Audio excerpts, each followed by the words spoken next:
আসসালামু আলাইকুম ওয়া রাহমাতুল্লাহি ওয়া বারাকাতুহু। নাহমাদুহু ওয়া নুসাল্লি আলা রাসূলিল কারীম, আম্মা বা'দ। প্রিয় উপস্থিতি, আমি যে বিষয়ে আজকে আলোচনা করব সে বিষয়বস্তু হলো যে বিসমিল্লাহ কি জিনিস, এর বরকত কি, এর মধ্যে কি রয়েছে। সর্বপ্রথম আমি এই কথা বলতে চাই যে আল্লাহ তাআলা তার পৃথিবীর সৃষ্টির শুরু থেকে হযরত মুহাম্মদ সাল্লাল্লাহু আলাইহি সাল্লাম পর্যন্ত যত নবী এসেছেন এবং যত রাসূল এসেছেন, সমস্ত নবী এবং রাসূলের কাছে তিনি ওহী প্রেরণ করেছেন এবং তিনি যাদের কাছে ওহী প্রেরণ করেছেন, যাদের আসমানি কিতাব দিয়েছেন, তাদেরকে বলা হয় রাসূল। আসমানি কিতাব প্রায় 104 খানা। এই 104 খানা কিতাবের মধ্যে শ্রেষ্ঠ 4টি কিতাব তাওরাত, জাবুর, ইনজিল, কোরআন। 104 খানা কিতাবের মধ্যে 100 আসমানি কিতাবের মধ্যে যতগুলো বিষয় সম্পর্কে আলোচনা করা হয়েছে, আল্লাহ তাআলা এই সমস্ত বিষয়গুলোকে 4টি কিতাবের মধ্যে দিয়ে দিয়েছে: তাওরাত, জাবুর, ইনজিল এবং কোরআন।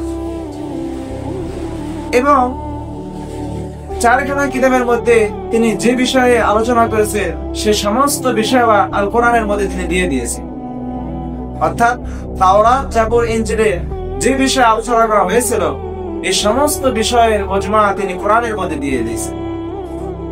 এবং গোটা কোরআন জুড়ে যেগুলো আল্লাহ তাআলা আলোচনা করেছেন, এর সার কথা হিসাবে আল্লাহ তাআলা সূরা হুজুরাত থেকে প্রায় 5 পারার মতো হুজুরাত থেকে শেষ পর্যন্ত এগুলোর মধ্যে গোটা কোরআনের মজমা তিনি বর্ণনা করেছেন। এই মজমুয়াটাকে তিনি আবার সূরা ফাতিহার মধ্যে তিনি গণনা করেছেন।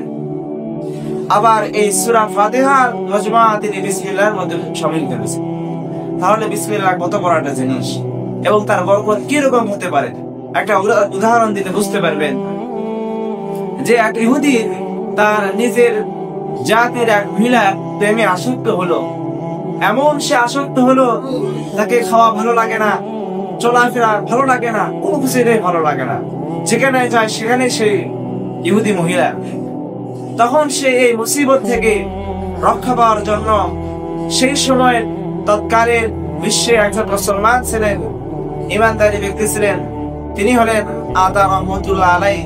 তার নিকটে তিনি গেলেন এবং বিস্তারিত সমস্ত কথাবার্তা তিনি খুলে বললেন যে আমাকে খাওয়া ভালো লাগে না, চলাফেরা কোনো কিছুতে ভালো লাগে না, সব সময় সেই মহিলার কথায় আমার স্মরণ পড়ে। এ সম্পর্কে আমাকে কিভাবে আমি বাঁচবো এর একটা পরামর্শ দিন। তখন আতা রহমতুল্লাহ আলাইহি বললেন যে তুমি আতা রহমতুল্লাহ আলাইহি তাকে একটি কাগজে বিসমিল্লাহ লিখে দিলেন এবং বললেন তুমি এটি পানিতে ধুয়ে খাও। তখন সেই ব্যক্তি তার কথা মতো সেরকমই কাজ করলো। বিসমিল্লাহ এই টুকরাটা তিনি পানিতে ধুয়ে পান করলেন। এর ফলে সে তার ভিতরে শান্তি পেলেন এবং তার মধ্যে নুরানি একটি ইমানি দীপ্ত প্রজ্বলিত হতে লাগলো। তখন আতা রহমতুল্লাহ আলাইহি তাকে ইমানের ইয়াকিন দিলেন, ইমানের তালকিন দিলেন এবং সে তালকিনের ফলে তিনি মুসলমান হয়ে গেলেন। সুবহানাল্লাহ। এর কিছুদিন পর একজন মহিলা আসে এই আতার দরবারে। তিনি বলেন, হে হুজুর, গত কয়েকদিনের মধ্যে একটি যুবক এসেছিল, ইহুদি যুবক, যে মুসলমান হয়েছে। সে যার কথা বলেছে আমি সেই নারী, আমার প্রেমে সে আসক্ত হয়েছিল। আমি গত রাতে স্বপ্ন দেখলাম যে এক ব্যক্তি আমার কাছে এসে বলল, তুমি যদি বেহেশতে যেতে চাও তাহলে আতা রহমতুল্লাহ আলাইহির কাছে যাও। আমি আপনার কাছে আসলাম, আপনি বলে দিন কিভাবে যে বেহেশতে প্রবেশ করবে। তখন আতা রহমতুল্লাহ আলাইহি বললেন, তুমি যে বেহেশতে প্রবেশ করবে, এই বেহেশতে প্রবেশ করার জন্য তোমাকে আগে বেহেশতের দরজাটা খুলতে হবে। তখন সে মহিলা বলল, হে হুজুর, আমি কিভাবে বেহেশতের দরজা খুলতে পারি? তখন আতা রহমতুল্লাহ আলাইহি তাকে বললেন, তুমি পড়ো বিসমিল্লাহির রহমানির রহিম। তখন সে মহিলা বলল, বিসমিল্লাহির রহমানির রহিম। এই কথা পড়ার এই বাক্যটি পড়ার সঙ্গে সঙ্গে তার অন্তরের মধ্যে নূর সৃষ্টি হলো এবং সে শান্তি পেল এবং আল্লাহ তাআলার নিয়ামত এগুলো দেখতে পেলেন।